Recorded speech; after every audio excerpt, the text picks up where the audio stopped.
Hello there, I'm Media Lord and welcome to my series talking about Doctor Who, where I cover each episode of the show to talk about a particular subject related to the story, and the story I'm discussing today is the end of the world. Doctor Who has historically been mocked and parodied for its wobbly sets, bubble wrap monsters and dodgy VFX, as it was produced on the BBC's shoestring budget. Times changed, technology evolved, and competitors emerged, yet the corporation weren't willing to invest more money into a silly little children's show they were desperate to pull the plug on without incurring the wrath of Whovians across the country. When the show eventually returned in 2005, after a 16-year hiatus, the production team had to challenge this reputation and prove that Doctor Who belonged in the 21st century, so they went all out for Rose's first official trip in the TARDIS, and made The End of the World the most expensive Doctor Who episode at the time. How they achieved that, and whether it paid off, is what I'd like to talk about today. So, if you're ready, let's get started, shall we? Landing on Platform 1 5 billion years in the future, the Doctor and Rose are surrounded by weird and wonderful aliens who have gathered to watch the sun expand and destroy Earth, from the face of Bo to the mocks of Balhoun. Needing to create 203 visual effects shots over 8 weeks to bring the story to life, which is more than double than what Gladiator had, the mill ended up spending the majority of the series' effects budget on this single episode, which was designed to be an expensive spectacle to show off Doctor Who's potential. Interestingly, Russell T Davies had originally written a sequence inspired by Jurassic Park: The Lost World, where the viewing gallery would have tilted, throwing the guests off their feet and towards the glass, but they had to cut it as the show didn't have an unlimited amount of money, and there was a certain character who was proving more complicated than expected. Thanks for making it this far. You probably guessed this is where I ask you to like and subscribe if you're enjoying the video.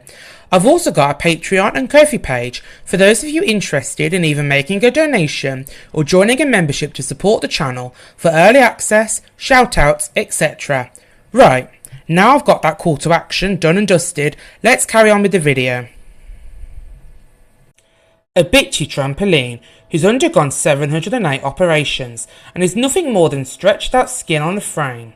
Cassandra's a fully CGI animated character voiced by Zoe Wanamaker. We hadn't seen anything like her before in Doctor Who, but going all in on CGI was the only way to deliver the quality that was expected. Despite the challenges they faced bringing her to life, the mill worked themselves to death for months to make Cassandra the extraordinary creation she was for 2005 television. Due to the nature of her character, some of Cassandra's lines had to be cut, and she ended up only appearing for about 4 minutes of screen time. This led to the episode underrunning, with Russell writing the scene where Rose talks to the plumber, Raffaello, to make up for what was lost.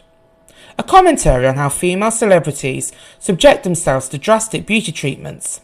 Cassandra was certainly a memorable and iconic villain, with her one-liners and moisturising, but her complex nature as a fully CGI character meant that when the production team decided to bring her back as a familiar face in Series 2's opener, New Earth, they had her transfer her consciousness into other people's bodies using a psychograph, so they could save on the budget and give Billie Piper the comedic material she'd requested. The most important question, however, is did spending all that time, effort and money on The End of the World pay off? I think it's quite difficult to come to a definitive conclusion because The End of the World isn't remembered as a highly regarded fan favourite. It ranked 7 out of 13 in Doctor Who magazine's 2023 poll of the 9th Doctor's era, and currently has 7.5 out of 10 on IMDb, which lines up with my opinion that it's your average run-of-the-mill episode that achieved what it set out to do, never really put a foot wrong, but just isn't a story notable enough for people to talk about above others like Dalek or The Empty Child. However, The End of the World was watched by 7.97 million people, and that increased to 8.86 million the week after for The Unquiet Dead, so the ratings would suggest that it had some kind of impact on viewers, even if it was only through generating positive word of mouth by being a solid story. That, or more people were in on that particular Saturday in April. What do you guys think? Do you think the money was well spent on the end of the world? Is there another episode you think deserved more of the budget? Let me know in the comments below. I've been Media Lord. Until next time, goodbye.